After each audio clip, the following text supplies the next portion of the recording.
السلام عليكم ورحمة الله.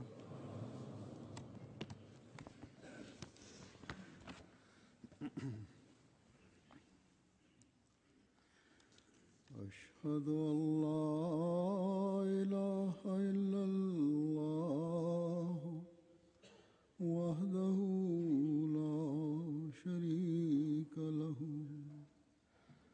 وأشهد أن محمدا عبده ورسوله أما بعد فأعوذ بالله من الشيطان الرجيم بسم الله الرحمن الرحيم الحمد لله رب العالمين الرحمن الرحيم مالك يوم الدين إياك نعبد وإياك نستعين اهدنا الصراط المستقيم صراط الذين أنعمت عليهم غير المغضوب عليهم ولا الضالين.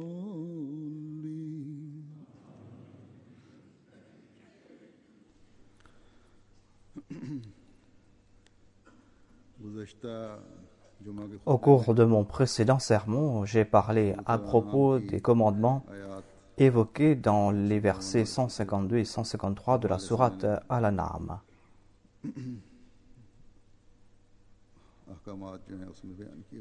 J'étais en train de commenter sur les commandements évoqués dans ces versets. Et j'ai parlé à propos du fait que l'on doit éviter le shirk, que l'on doit bien traiter ses parents, et que les parents doivent donner une bonne éducation à leurs enfants, et l'importance de cette éducation.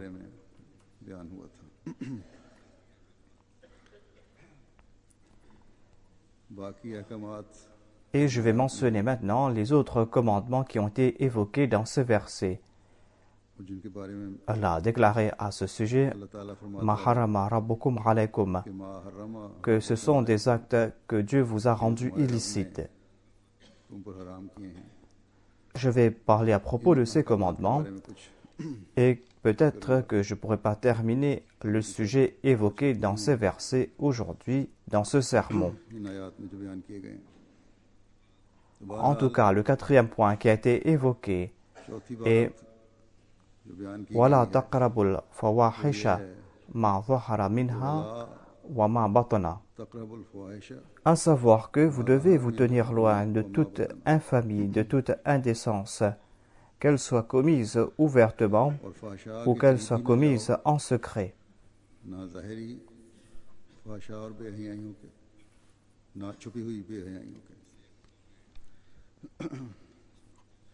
Dans ce seul commandement, on trouve cette interdiction concernant de nombreux vices et de nombreux actes indécents ou infamies.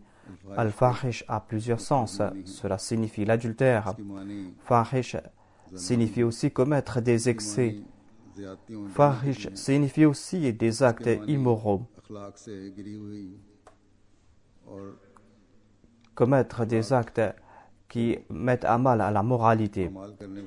Fahish signifie aussi des péchés immondes et des actes sataniques.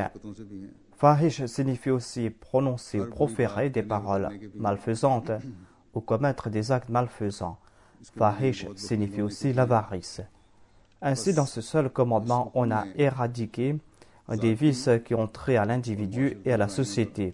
Dans ce commandement, on a éradiqué ces infamies qui favorisent l'immodestie au sein de la famille, au sein de l'environnement immédiat et dans la société. Si on applique ces commandements à l'adultère, eh bien sachez que dans d'autres versets du Saint-Coran, on a fixé le châtiment pour ce péché qu'est l'adultère. En tout cas, ceci est un péché, c'est un acte immodeste. Et si celui qui commet cet acte est marié, eh bien, il oublie les droits de sa femme et de ses enfants. Lorsqu'il commet cet acte indécent, il oublie les droits de sa femme et de ses enfants. Si cet acte est commis par une femme, eh bien, elle oublie ses responsabilités envers son mari et ses enfants. Si la personne qui commet l'adultère n'est pas mariée, eh bien, elle va répandre la débauche et la dépravation au sein de la société. Certaines personnes font de fausses promesses et établissent des relations illégitimes avec d'autres. Et quand il y a de la pression de la famille et de la société, et où lorsque on a brisé cette relation en raison de cette fausse promesse, eh bien cela ne fait pas de différence pour les hommes, car au sein de la société asiatique, on couvre les défauts des hommes dans la plupart des cas.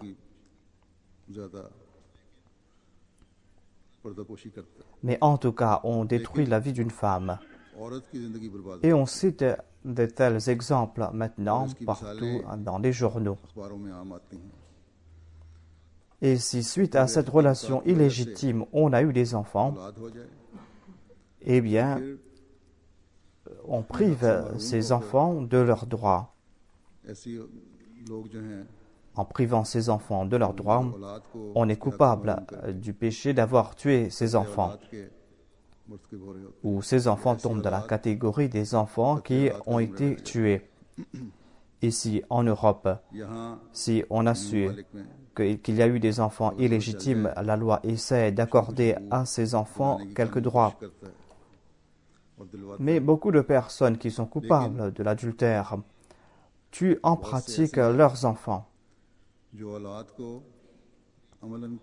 Et dans les pays pauvres, ces enfants n'ont aucun droit.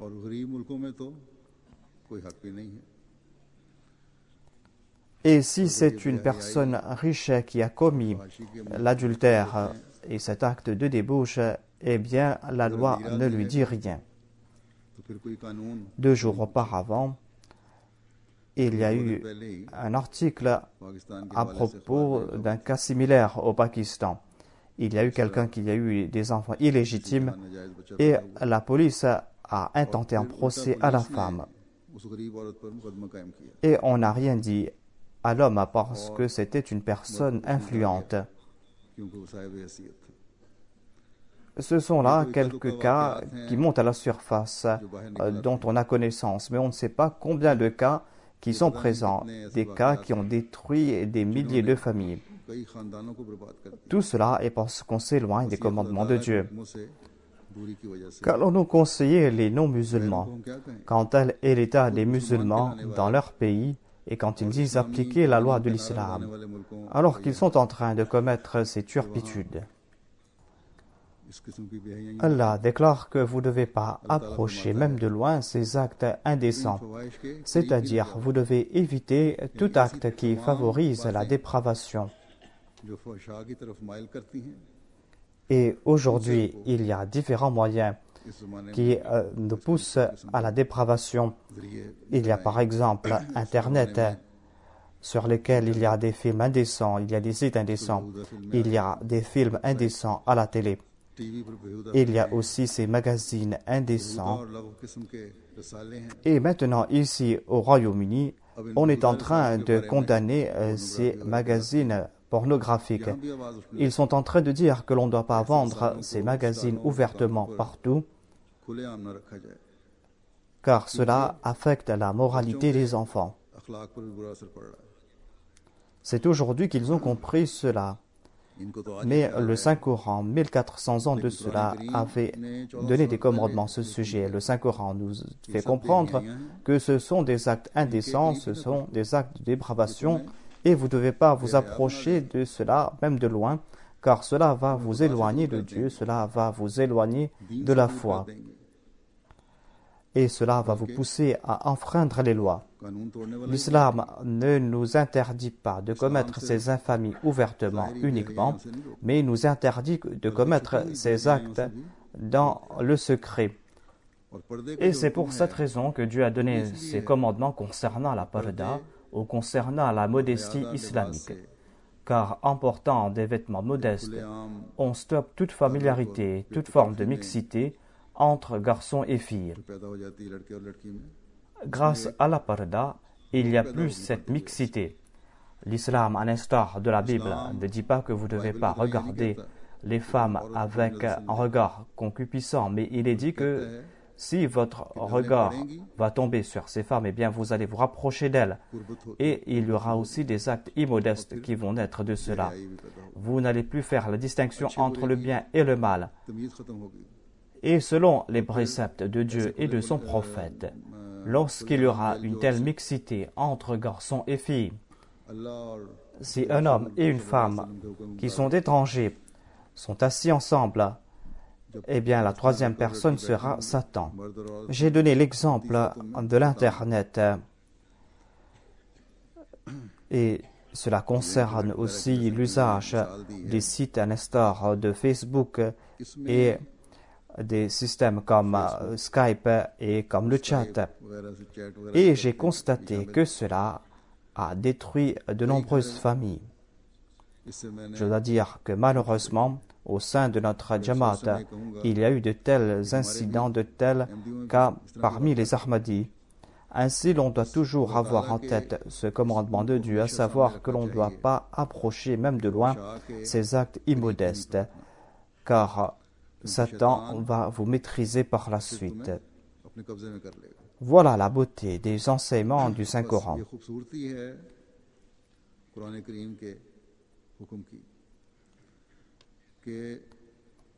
Il n'est pas dit que vous ne devez pas uniquement regarder ces femmes, mais il est dit que vous ne devez pas croiser vos regards et vous devez toujours baisser votre regard.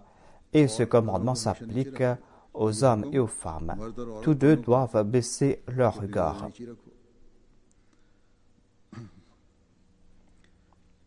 Lorsque les regards seront toujours baissés, eh bien la conséquence sera que il n'y aura pas cette mixité libre.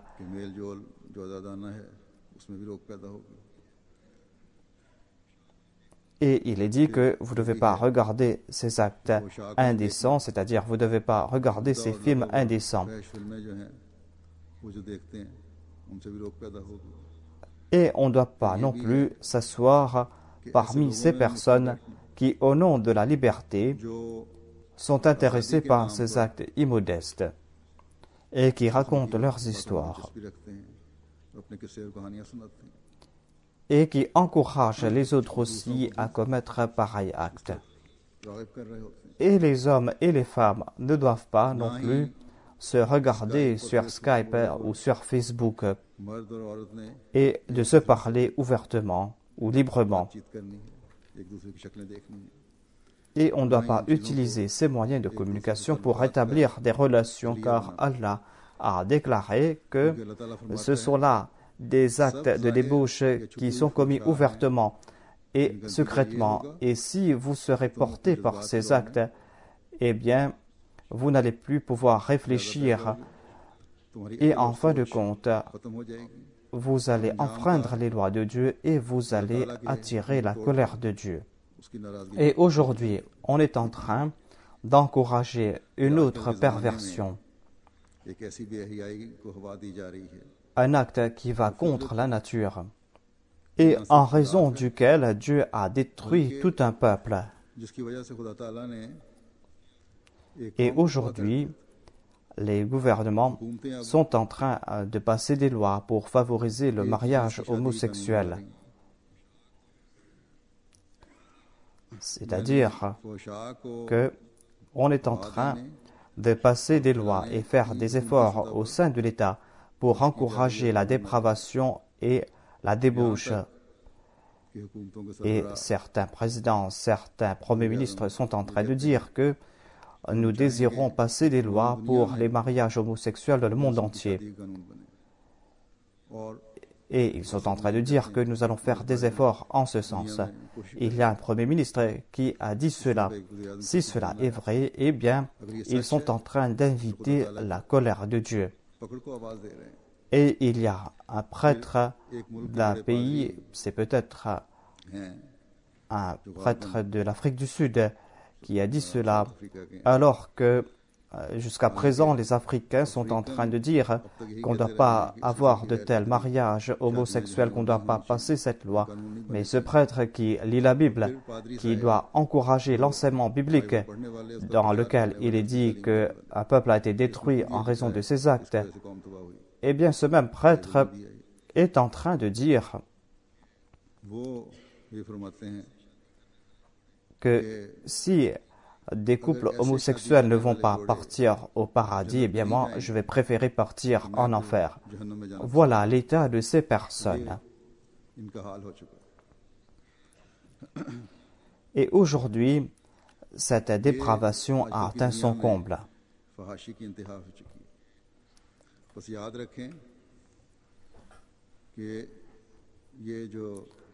Et si l'on va commettre ces dépravations ouvertement, et si cela va se répandre, et si le monde ne se tourne pas vers les préceptes de Dieu, eh bien, ces peuples vont connaître leur fin. Certainement, ils sont en train de faire de ce monde l'enfer, et Dieu sait le mieux comment il va les traiter dans l'au-delà. Les recherches médicales sont en train de prouver que la maladie du sida est en train de se répandre parmi ces personnes qui sont en train de commettre ces actes homosexuels, et parmi les hommes et parmi les femmes. Et Allah châtie de différentes manières. S'il a détruit un peuple sous une pluie de pierres, cela ne veut pas dire qu'il va châtier de la même manière tous les peuples. Il y a la maladie du sida, qui est une maladie très grave et dont les conséquences sont terribles.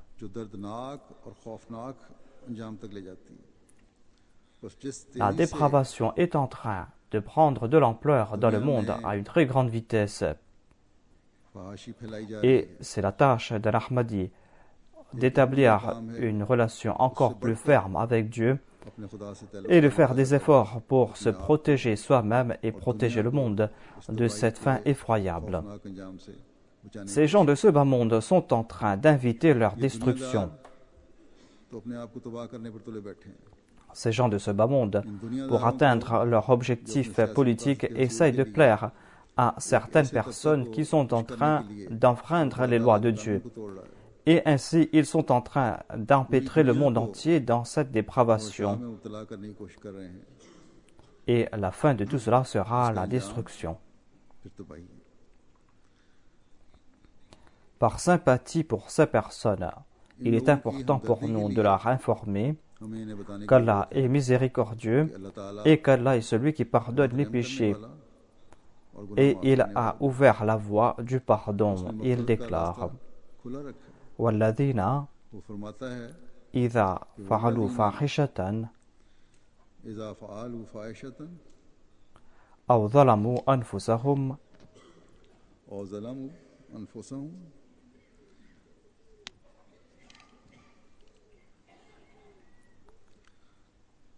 ذكروا الله فاستغفروا لذنوبهم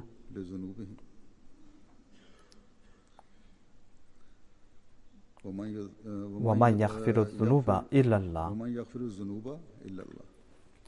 Il est dit dans ce verset que et ceux qui, après avoir commis une action immorale ou après s'être fait du tort, se souviennent d'Allah et lui demandent de leur pardonner leurs péchés. Et qui peut pardonner les péchés sinon Allah? Ainsi, si l'on n'insiste pas à commettre ces actes immoraux et si l'on craint Dieu, eh bien Dieu sera pardonnant.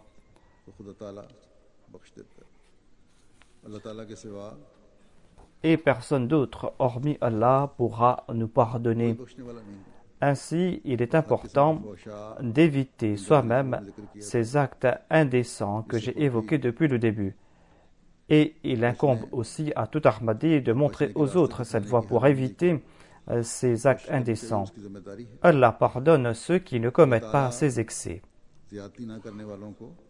Le Messie premier salam a déclaré: et ceux qui, lorsqu'ils ont commis une action immorale et qui se sont fait du tort, et qui par la suite se souviennent d'Allah,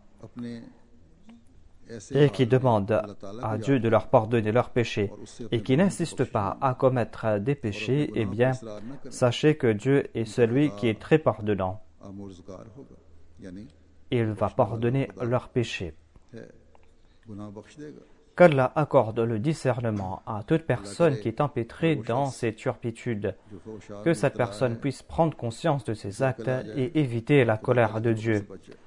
Je ressentais un très grand besoin d'expliquer cela en détail, et c'est pour cette raison que j'ai présenté des explications à ce sujet. Ce sont là des faits qui ont pris beaucoup d'ampleur aujourd'hui. Et le prochain commandement qui a été évoqué dans ces versets est voilà, taqtulun nafs allati haramallah, et de ne pas prendre la vie qui a été rendue sacrée par Allah. Cela nous fait comprendre que l'on doit s'acquitter de ses devoirs envers la société et que l'on doit traiter avec équité et justice ses frères, ses amis et ses proches et ceux que l'on connaisse. Qatl signifie pas uniquement tuer physiquement. Qatl signifie aussi briser les relations. Qatl signifie aussi usurper les droits des autres. C'est là une autre forme de tuer. Cela signifie aussi blesser les sentiments des autres. Cela signifie aussi humilier quelqu'un, humilier cette personne à tel point comme si on l'a tué dans la pratique.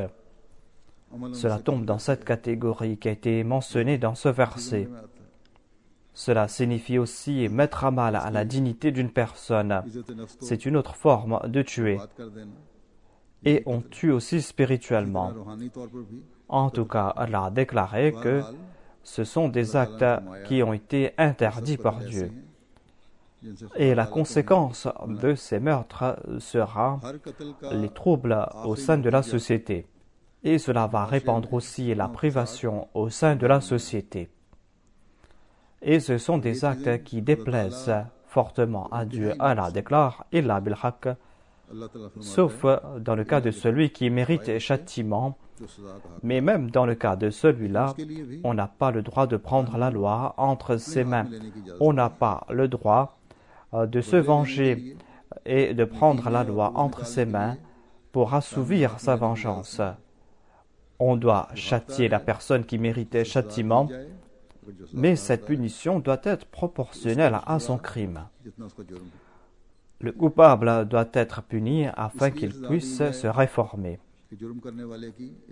On doit punir cette personne afin qu'elle soit une personne avantageuse au sein de la société et afin de mettre fin aux troubles au sein de la société.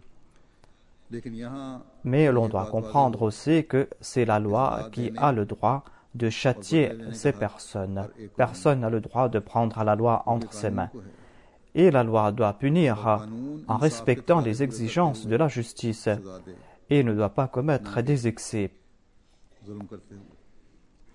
Et même les membres de la famille de la victime n'ont pas le droit de fixer le châtiment du meurtrier. Et c'est la loi qui a ce droit.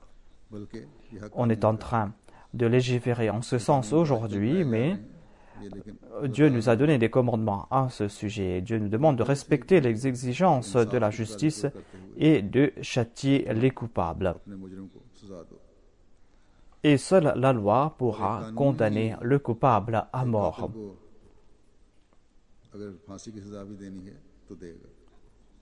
Il y a d'autres punitions qui sont appliquées par la loi.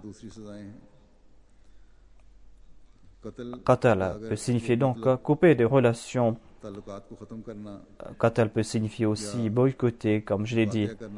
Et seule la loi ou les institutions ont le droit de placer ces restrictions.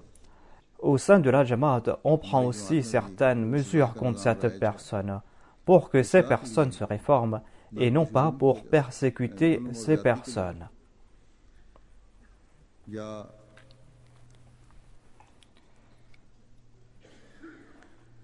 Lorsqu'on prend des sanctions contre une personne, c'est pour que cette personne puisse se réformer et non pas pour persécuter cette personne. Car ces persécutions ressemblent aussi au meurtre.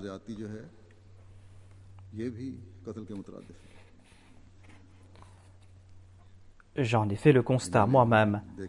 Si par exemple il y a un différend entre deux personnes, s'il y a un procès entre deux personnes, évidemment l'institution qui va juger ce différend va examiner les témoignages et va user de son bon sens et va condamner une des deux parties.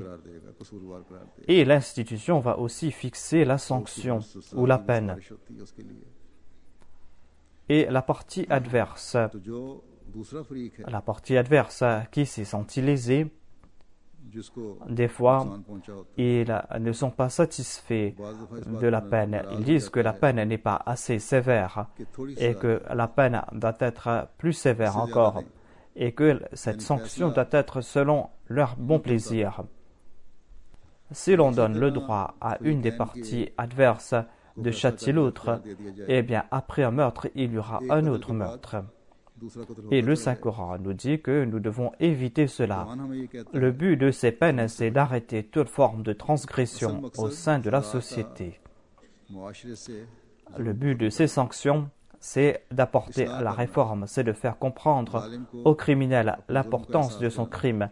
S'il y a un tel cas entre deux croyants, eh bien évidemment, lorsqu'on leur fait comprendre cela, ils acceptent ces faits. Voilà l'objectif premier du châtiment de ces peines, à savoir que d'apporter la réforme et d'arrêter ces meurtres, d'arrêter ces crimes et d'arrêter ces troubles qui sont en train de se répandre au sein de la société. Dans le verset suivant, il est dit وَلَا تَقْرَبُوا مَالَ الْيَتِيمِ إِلَّا بِالَّتِي هِيَ أَحْسَنُ, à savoir que vous ne devez pas toucher au bien de l'orphelin, sauf en agissant pour le mieux.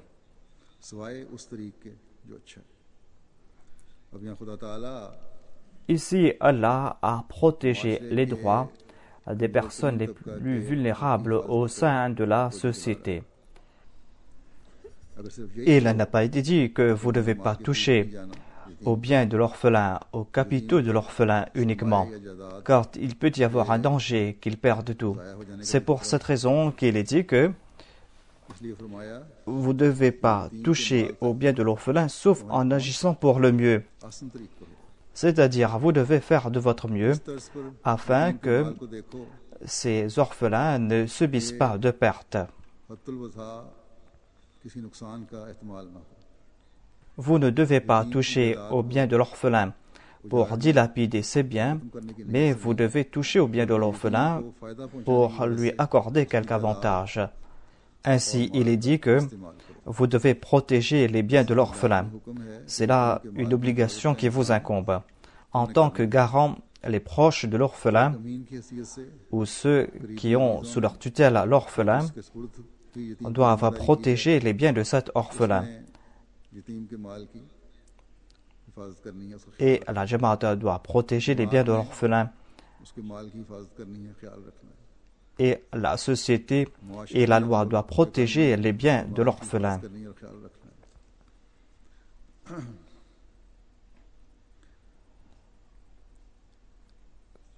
Comment protéger les biens de l'orphelin? Il y a différentes manières de le faire. On doit utiliser les biens de l'orphelin ou les investir dans un business afin que ces biens prennent de l'ampleur et afin que cela accorde quelque avantage aux orphelins, afin que ces enfants qui n'ont pas de parents, qui n'ont pas la protection de leurs parents, et quand il y a danger pour que ces enfants perdent leurs biens, Il faut utiliser leurs biens de la meilleure façon. Il faut investir leurs biens. Il faut les placer dans les business afin que leurs biens s'accroissent. Ainsi, c'est une très grande responsabilité. C'est une très grande responsabilité que de protéger les biens de l'orphelin. C'est une responsabilité qui est placée sur les épaules des proches de l'orphelin et sur la société. Allah a déclaré que si vous n'accomplissez pas votre devoir et si vous cherchez des prétextes pour dilapider les biens de l'orphelin, eh bien vous serez châtié sévèrement. Il est dit Inna alladhina ya'kuluna al-amwal al-yatama dhulman innama ya'kuluna fi butunihim nara.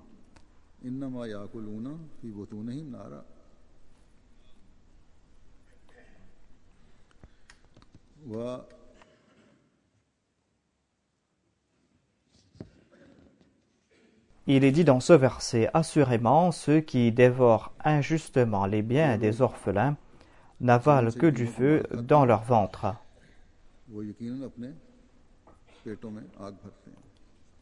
Ensuite, il est dit, وَسَيَصْلَوْنَ سَعِيرًا. Et certainement, ils brûleront dans un feu brûlant. Le Saint-Coran ne préconise pas de protéger les droits d'un autre et d'usurper les droits d'un autre. Il a été dit ici que l'on ne doit pas dévorer les biens de l'orphelin. Si vous usurpez leurs droits et leurs biens, eh bien vous allez remplir votre ventre du feu. Mais d'autre part, le Saint-Coran a déclaré que si, en toute honnêteté, vous utilisez à bien escient les biens de l'orphelin, si vous le faites à bon escient et si vous le faites en toute honnêteté, eh bien ce ne sera pas là un crime.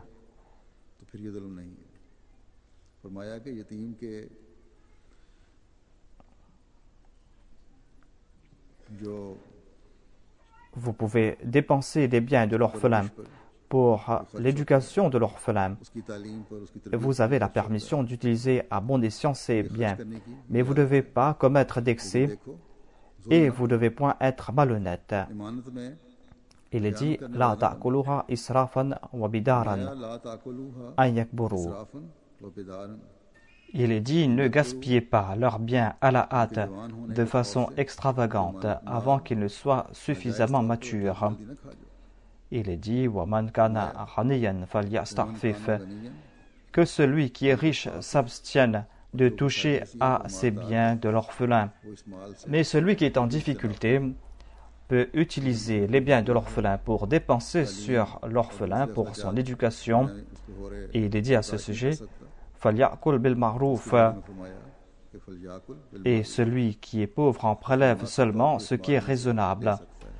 Ce qui est raisonnable signifie de dépenser sur cet orphelin. Si quelqu'un vit dans le dénuement et qu'il ne peut pas s'occuper de l'orphelin en puisant de ses biens, eh bien, il peut utiliser de ses biens de l'orphelin pour subvenir à ses besoins. Voilà la permission qui a été donnée.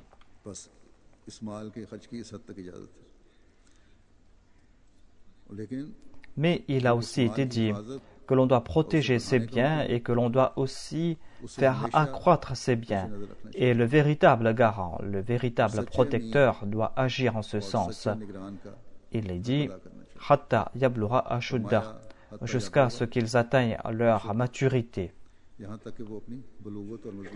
et jusqu'à ce qu'ils soient à même de s'occuper de leurs biens. Voilà le droit de l'orphelin, voilà le droit de ces couches vulnérables. Il faut protéger leurs biens jusqu'à ce qu'ils atteignent l'âge de la maturité. Lorsqu'ils sont aptes à s'occuper de leurs biens, on doit retourner à ces orphelins leurs biens. Mais il y a un autre point clarifié aussi. Dans certains cas, certains orphelins arrivent à l'âge de la maturité, mais ils ne sont pas à même de s'occuper de leurs biens. Ils ne peuvent pas protéger leurs biens. Dans ce cas, tant qu'ils ne sont pas aptes à protéger leurs biens, ou s'ils sont inaptes complètement, eh bien, on doit protéger leurs biens de façon permanente.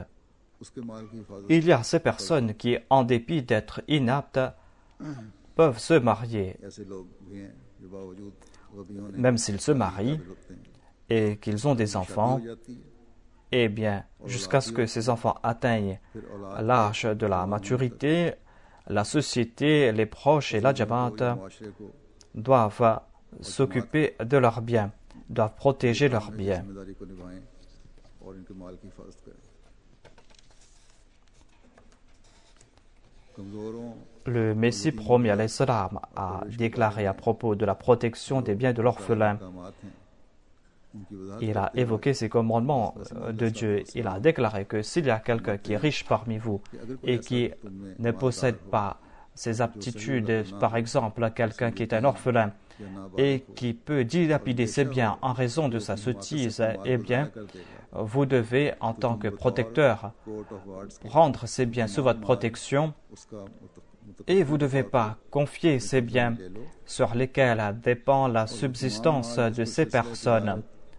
सिलसिला तिजारत और मईशत का चलता है इन Et vous devez utiliser à bon escient de ces biens pour vêtir ces orphelins et pour les nourrir.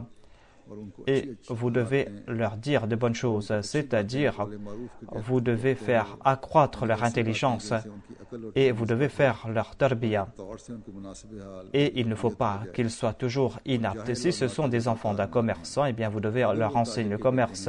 S'ils appartiennent à une autre profession, eh bien vous devez affermir leurs connaissances. Vous devez leur enseigner et vous devez de temps en temps les éprouver et mettre à épreuve leur entendement et leur demander s'ils ont compris ce que vous leur avez enseigné. Mais s'ils arrivent à l'âge de se marier, s'ils ont 18 ou 19 ans, et si vous voyez qu'ils ont un jugement sain, eh bien vous devez leur remettre leurs biens et vous ne devez pas gaspiller à la hâte leurs biens.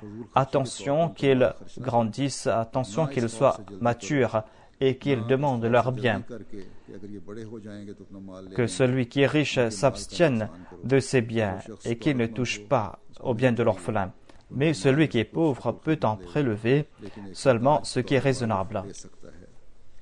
Selon la pratique des Arabes, si quelqu'un était le tuteur d'un orphelin et qu'il voulait utiliser les biens de l'orphelin, eh bien, il investissait le bien de l'orphelin dans un business et utilisait du profit et ne touchait pas aux capitaux.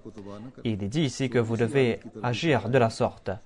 Et quand vous allez retourner les biens de l'orphelin, eh bien, vous devez présenter cela devant des témoins.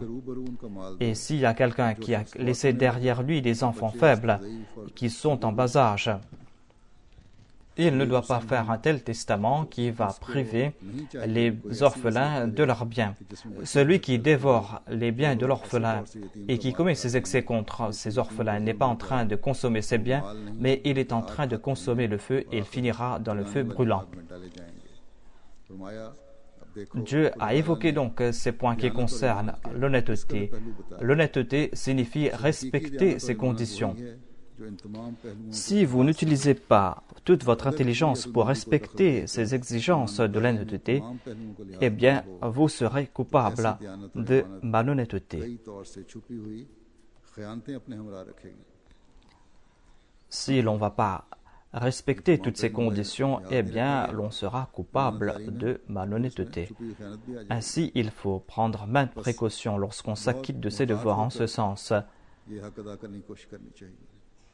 Dieu nous encourage à marcher sur les voies de la taqwa dans le Saint-Coran.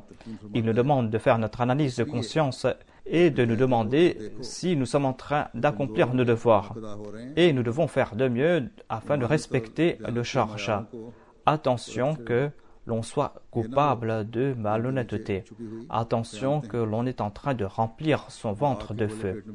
Ensuite, Allah a déclaré « Wa alful kayla wal mizana bil qist » Il est dit ici que vous devez donner pleine mesure et le bon poids. Il est dit ici que vous devez respecter les exigences de l'honnêteté et de la justice lorsque vous faites votre commerce. On a établi auparavant les droits des orphelins, les droits des personnes vulnérables de la société, et on a dit que l'on doit faire preuve d'honnêteté par rapport à leurs biens.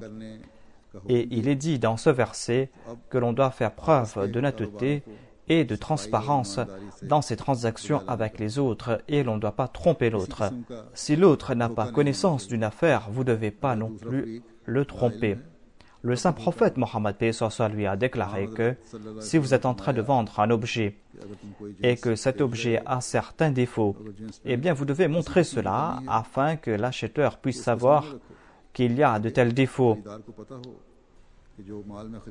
Dans une autre injonction concernant le commerce et les transactions et concernant l'honnêteté à ce sujet, Dieu a déclaré Dieu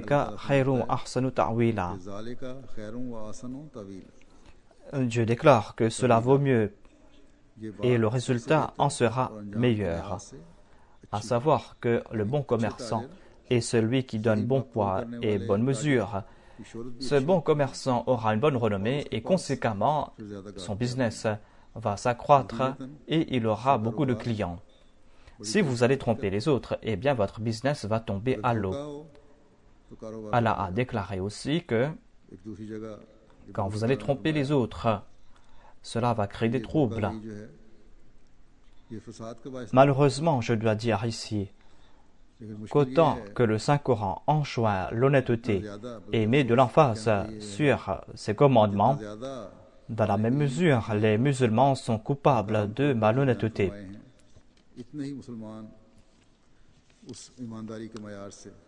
On parlait auparavant de l'honnêteté des musulmans.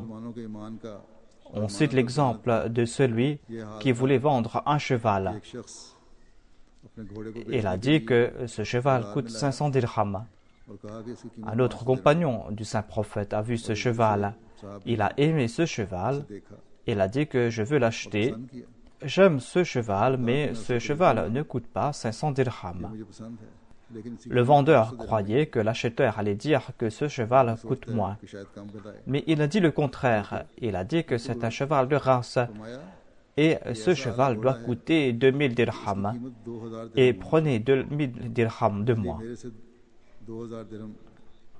Et l'acheteur et le vendeur commencent à discuter.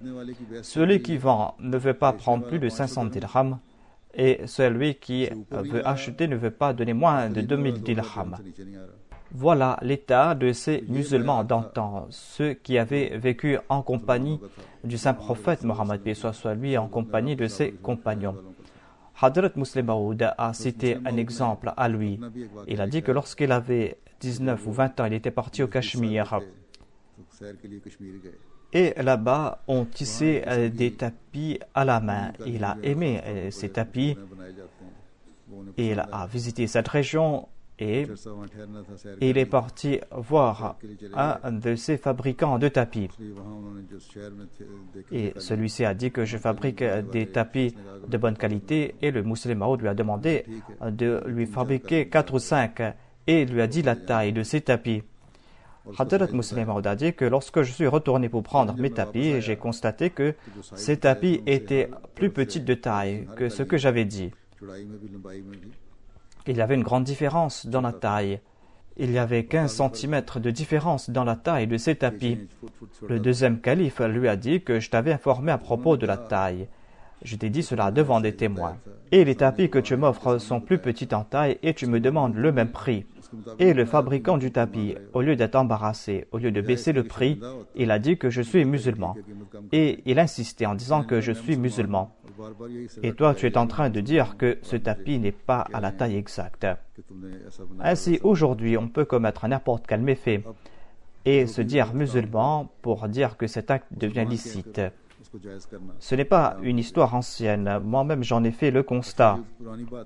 Il y a une personne qui exporte du riz du Pakistan et qui m'a informé à ce sujet. Il m'a dit que lorsque nous exportons du riz basmati de qualité supérieure à l'extérieur, eh bien, nous mélangeons cela avec du riz de qualité inférieure. Et il m'a expliqué la méthode. Il m'a dit que on prend un tube de plusieurs centimètres et on place cela dans le sac du riz et on place le riz de mauvaise qualité à l'intérieur de ce tube et on place à côté du riz de qualité supérieure. et les gens croient que c'est du riz basmati. Et par la suite, on enlève le tube et ces deux riz se mélangent. Et les autres ne savent pas s'il y a deux qualités de riz à l'intérieur. Voilà l'état de ces businessmen. Et c'est pour cette raison maintenant que le riz de l'Inde a gagné le marché, alors que ce riz de l'Inde est de qualité inférieure par rapport au riz du Pakistan. Le riz indien a gagné du terrain et peut-être qu'il y a des exportateurs qui envoient le riz directement. Et il y a ces Ahmadis qui exportent le riz personnellement. Sinon, en raison de cette malhonnêteté, les gens ont su cela. Ils savent qu'on est en train de leur tromper concernant ce riz pakistanais. C'est pour cette raison qu'ils n'achètent pas du riz du Pakistan. Et les exportateurs sont en train d'envoyer leur riz partout. Et ces personnes malhonnêtes ne comprennent pas que leurs business ne seront pas bénis en raison de leur malhonnêteté. Ils vont tout perdre. Dans un hadith, le saint prophète a déclaré que si le commerçant dit la vérité et s'il y a des défauts dans le bien qu'il vend et s'il évoque cela, s'il en fait mention, eh bien Dieu va bénir son commerce. Et si tous deux commencent à mentir, si l'acheteur et le vendeur mentent et s'ils essayent de cacher un défaut, s'ils commencent à mentir, eh bien il n'y aura pas de bénédiction dans leur business, dans leur bien. Si vous voulez être béni, eh bien, vous allez devoir faire preuve d'honnêteté, vous allez devoir respecter ces exigences. Si vous allez agir en ce sens, c'est là que vous serez considéré comme un véritable musulman. Dans un autre hadith, le saint prophète Mohammed lui a déclaré que lorsque vous pesez quelque chose, eh bien, vous devez vous baisser, c'est-à-dire même si vous devez donner plus, vous devez le faire. Voilà la norme que doit atteindre un musulman dans ses transactions. Si le commerçant est honnête, s'il est honnête dans ses transactions, eh bien, il aura un très grand statut aux yeux du saint prophète Mohammed lui. Il a déclaré que le commerçant honnête sera en compagnie des prophètes, des siddiques et des shahids. Qu'Allah fasse que toutes ces personnes qui se disent être suivantes du saint prophète soient honnêtes et qu'ils puissent suivre les ordres de Dieu et de son prophète. Chacun d'entre nous doit faire son analyse de conscience. Il y a beaucoup d'Ahmadis qui font aussi du commerce. Sommes-nous en train de respecter ces commandements divins à ce sujet? Est-ce que nous sommes en train de protéger les droits des personnes vulnérables parmi nous? Est-ce que nous sommes en train de faire preuve de justice et d'équité? Est-ce que nous sommes en train de protéger les droits de tout un chacun au sein de la société? Est-ce que nous sommes en train de nous protéger de ces péchés, de ces vices? Ces ramadans qui viennent pour nous encourager à accomplir de bonnes œuvres et on doit consacrer notre attention à ce sujet, qu'à la fasse que chacun d'entre nous, nous puissions éviter ces péchés qui ont été condamnés par Dieu.